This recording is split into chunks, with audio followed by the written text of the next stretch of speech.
ব্যক্তিগত জীবনে উনি কোনো জীবন সম্পত্তি লোভ লালসা করেন নাই। সিরাজুল আলম খান ব্যক্তি পরিবারের সম্পত্তি নয়, সিরাজুল আলম খান দলের সম্পত্তি নয়, সিরাজুল আলম খান 18 কোটি মানুষের সম্পত্তি। উনাকে এখনই জানাজা শেষ করে আমরা নোয়াখালীতে যাত্রা করব। উনার বাড়িতে বেগমগঞ্জ চৌরাস্তার বাম পাশে, ওখানে উনাকে ওনার মায়ের বাবার কবরের পাশে দাফন করা হবে। আপনারা জানাজার যে নিয়ম মাফিক 3টা কাতার করতে হবে, 3টা সবের পরে বা কাতারের পরে আপনারা যারা দাঁড়ানো তার পিছনে দাঁড়াবেন। এই ইমাম সাহেব যেভাবে নির্দেশটা দেয় সেভাবে আপনারা ওনাকে লক্ষ্য করবেন, ওনার কথা শুনবেন। বিভিন্ন প্রচার মাধ্যম, অনলাইন, টেলিভিশন, দেশি বিদেশি এবং খবর কাগজ যারা আছেন তাদের প্রতি অনুরোধ রাখাবো কোনো বক্তব্য যেন ডিস্টার্ব না হয়। একটাই জানাজা হচ্ছে, এখান থেকে নোয়াখালীতে চলে যাব। আমি মাইকটা এখন ইমাম সাহেবকে দিচ্ছি। আল্লাহু আকবার।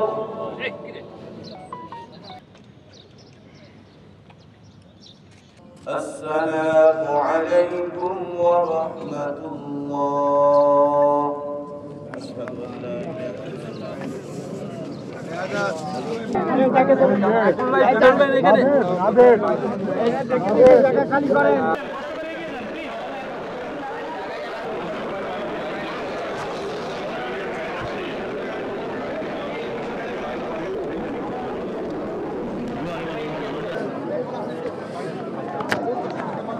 সিরাজুল আলম খানের অবদান আইয়ুব সামরিক শাসন এবং স্বৈরাচারের বিরুদ্ধে সংগ্রামে সেটি ইতিহাসের স্বর্ণাক্ষরে লেখা আছে এবং আমাদের মুক্তিযুদ্ধের প্রস্তুতি এবং পটভূমি রচনায় তার যে অবদান সেইটা জাতি ইতিহাসে চিরদিন অক্ষয় হয়ে থাকবে।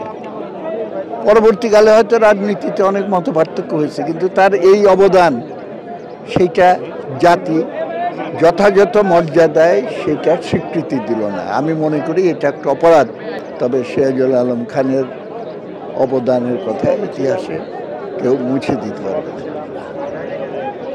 তার প্রয়াণে আমি খুবই ব্যথিত। প্রত্যেকটা মানুষকে তো চলে যেতে হবে, উনার চলে যাওয়াটা তো এটা জাতির জন্য অপূরণীয় ক্ষতি।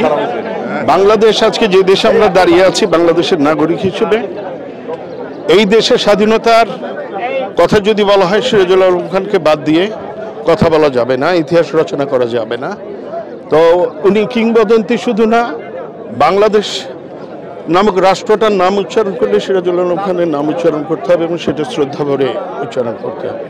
সিরাজুল আলম খান রাষ্ট্রীয়ভাবে সম্মান পেলেন কি পেলেন না, উনি আগেও খুব এটা নিয়ে খুব বদার করেননি এবং মৃত্যুর আগেও উনি খুব বদার করেননি। তবে রাষ্ট্রের উচিত যার যতটুকু প্রাপ্য ততটুকু উনাকে দেয়া।